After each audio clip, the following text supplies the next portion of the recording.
Yo mga idol, kumusta? Mandrag mga sports TV nga pala. Ating pag-usapan, Barangay Nibra, Justin Brownlee, ginulat ang tira per Majip, naghalimaw sa unang quarter. Pero bago nung nga yan, kung bago pa lang sa aking channel, huwag mong kalimutan mag-subscribe at i-click ang notification bell para like kang updated sa tinitis upload pa natin. So nagharap na nga rin sa pamagitan ng Barangay Nibra at tira per Majip mga idol. Ngayong Commissioner Cup, talagang napaka-intense pa rin ang nagiging laban ng ating home team ng Barangay Nibra na parang kinain lang sa unang quarter ang kupunan ng tira per Majip. Pinatunayan pa rin ng ating best import na si Justin Brownlee. Kayang-kaya nga ang kupunan ng tira per Majip, tambak pa rin ang inabot sa unang quarter.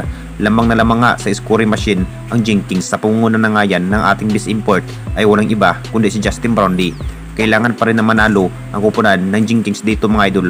Kung manalo man ang kupunan ng Barangay Nibra, talagang ito na nga ba ang pagkakataon para ipinakita nga sa lahat na mas malalakas pa rin ang Jenkins.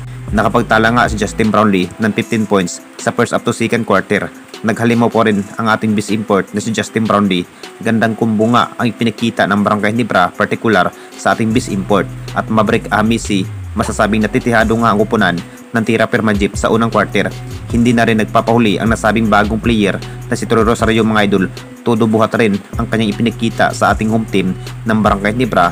Napakainit nga sa shooting itong si Justin Brownlee na may kartadang 15 points. Naging factor din si Troy Rosario sa defense kung bakit nahihirapan nga ang tira per Majip at hindi nga makakapasok sa ilalim. Lamang na rin na may 9 points ang Barangay Nibra. Tinambakan nga ang inabot ng tira per Majip.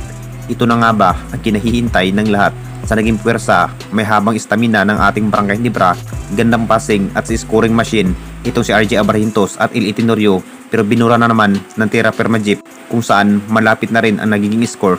Kumpiyansa pa rin itong si Coach Tim na mukhang matatalo nga ang tira per Majip dahil sa unang quarter pa lamang po mga idol.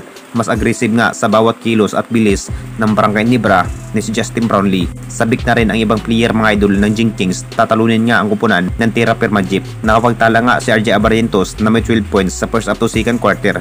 Ginulat pa rin ang kupunan ng tira per Majip sa ginawang hustle play ng Barangay Nibra na si Justin Brownlee at Maverick Amisi at Troy Rosario at RJ Abarrientos nagpupursige sa naging laban dahil lamang na nga rin ang kupunan ng Barangay Nibra na may 13 points dahil sa daming outside shooting ng ating best import na si Justin Brownlee. Kahit no Japet Aguilar hindi muna nakapaglaro dahil sa pang-apat sa pagtutuos ng ating Barangay Nibra laban nga sa upunan ng tira per Majip.